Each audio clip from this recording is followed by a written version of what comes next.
Imaynalla yachakuqkuna, un diálogo en el idioma quechua. Imaynalla kashanki, ¿cómo estás? Walejlla kashani, estoy bien. Imataq sutiyki, ¿cuál es tu nombre? Mario Suti. Kampatari, mi nombre es Mario. ¿Y de ti? Ñoqa ipataqa Julia Suti. Mi nombre es Julia. ¿Maymantataq kanki, Julia? ¿De dónde eres, Julia? Ñoqa Potosimanta kani. ¿Kanri? Yo soy de Potosí. ¿Y tú?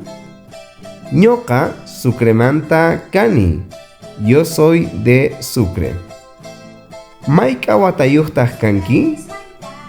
¿Cuántos años tienes?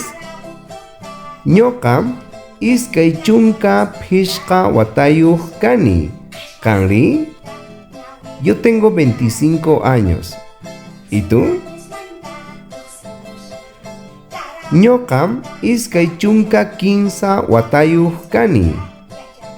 Yo tengo 23 años. ¿Kan qillqarichu kanki? ¿Eres una abogada? Mana, ñoqa yachachiq kani. ¿Kanri? ¿Imataq kanki? No, yo soy una profesora. ¿Y tú? ¿Qué profesión tienes? Ñoqa contador kani. Yo soy un contador. Tinkunakama Mario.